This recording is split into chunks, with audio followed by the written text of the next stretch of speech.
Assalamualaikum warahmatullahi wabarakatuh. Selamat datang di channel YouTube Pustakawan Pemula. Kali ini aku akan membahas buku yang menarik ya, buku yang ditulis oleh Dr. Ibrahim El-Fiqi, yaitu judulnya Terapi Berpikir Positif.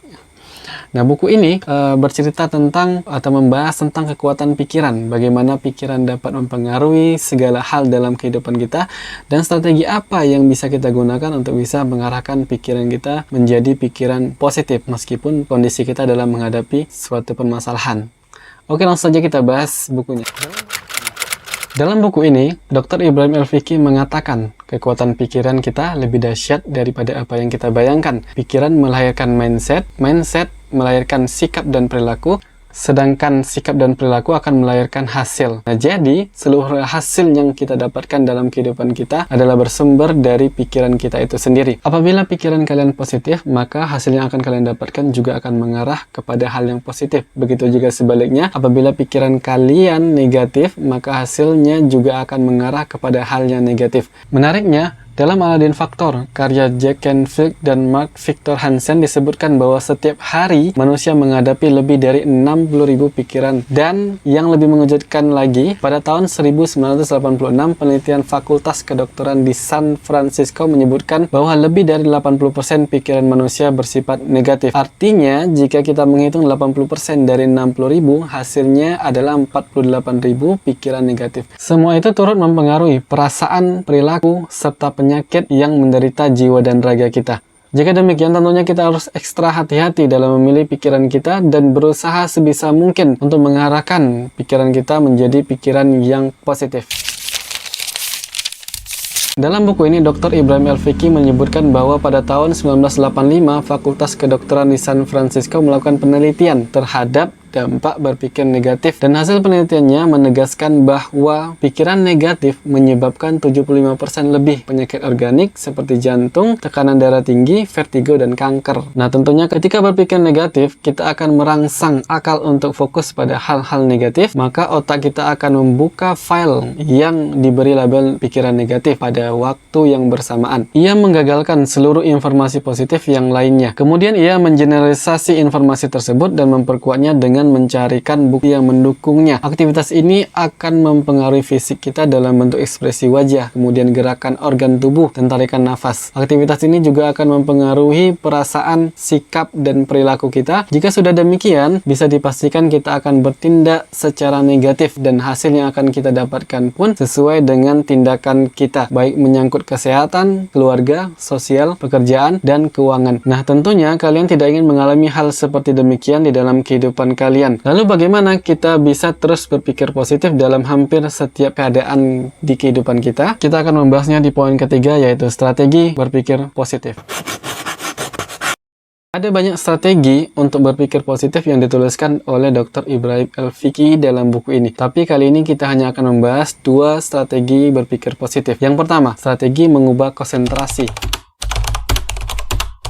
Strategi ini digunakan untuk mengubah konsentrasi kalian menjadi konsentrasi yang bersifat positif dalam menghadapi suatu permasalahan dalam kehidupan kalian. Ketika kalian akan mengubah konsentrasi pikiran tentang sesuatu, biasanya kalian harus menghadirkan konsentrasi lain sebagai gantinya. Karena akal manusia tidak dapat menghapus pengalaman, tapi dapat mengganti suatu pengalaman dengan pengalaman yang lain. Strategi mengganti konsentrasi ini adalah sekumpulan pertanyaan yang tanpa sadar kalian gunakan untuk menghadapi suatu permasalahan. Sama halnya seperti kegiatan mengevaluasi diri dalam menghadapi pengalaman hidup. Jika evaluasi ini bersifat negatif, maka kalian akan berpikir negatif. Begitu juga sebaliknya, jika evaluasi ini bersifat positif, maka kalian akan berpikir secara positif. Cara menggunakan strategi mengubah konsentrasi ini, pertama kalian pikirkan masalah yang sedang kalian hadapi, kemudian jawablah pertanyaan sebagai berikut.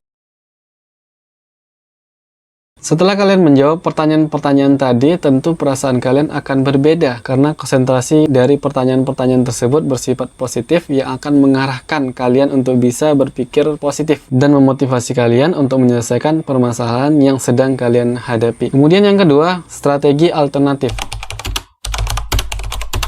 Strategi alternatif ini adalah kalian diharuskan untuk membuat berbagai atau lebih dari satu alternatif untuk kalian gunakan dalam menghadapi suatu permasalahan dalam kehidupan kalian. Dr. Ibrahim El-Fiqi mengatakan orang yang memiliki berbagai alternatif untuk mengatasi masalah berarti ia tahu jalan menuju puncak. Itu pada tahun 1979, Dr. Ibrahim El-Fiqi berangkat ke Jerman Barat mewakili Mesir pada kejuaraan tenis meja tingkat dunia bersama atlet lainnya. Kejuaraan ini dimenangkan oleh atlet asal Cina yang mengalahkan pemain dari Jerman. Sebenarnya, permainan pemain Jerman sangat bagus. Ia hampir memenangkan pertandingan itu, namun terjadi sesuatu yang tak terduga. Pemain Cina yang semula menyerang kemudian berubah menggunakan teknik bertahan dengan cara-cara baru yang belum diketahui banyak orang. Dengan demikian, ia mampu memenangkan kejuaraan bergengsi tingkat dunia. Dr. Ibrahim El-Fiqi mengatakan padanya, "Aku tidak menyangka Anda sekuat itu bertahan dengan cara baru." Kemudian ia tertawa dan berkata, "Untuk menjadi seorang juara, Anda harus memikirkan semua kemungkinan, kemudian memilih solusi yang tepat. Temukan berbagai alternatif untuk menyelesaikan masalah yang Anda hadapi. Jadilah pribadi yang kreatif dan berani menggunakan berbagai alternatif. Ingat, sebaik apapun permainan sang juara, ia tidak dapat mempertahankan prestasinya dengan cara yang sama." Nah, untuk lebih jelasnya tentang strategi ini, kalian bisa lihat bagian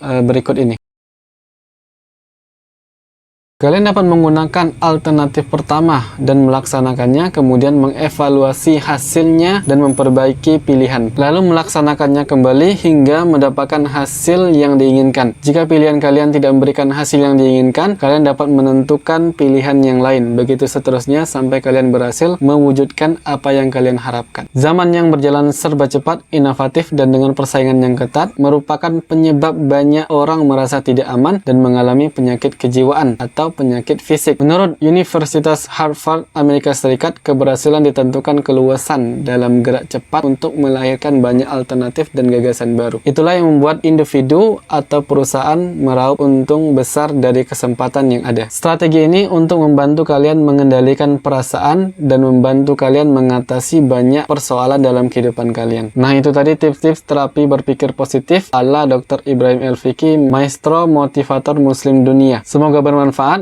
buat kalian. Jangan lupa untuk dukung channel ini dengan cara like, subscribe, dan share video ini ke teman-teman kalian. Sampai ketemu lagi di episode selanjutnya.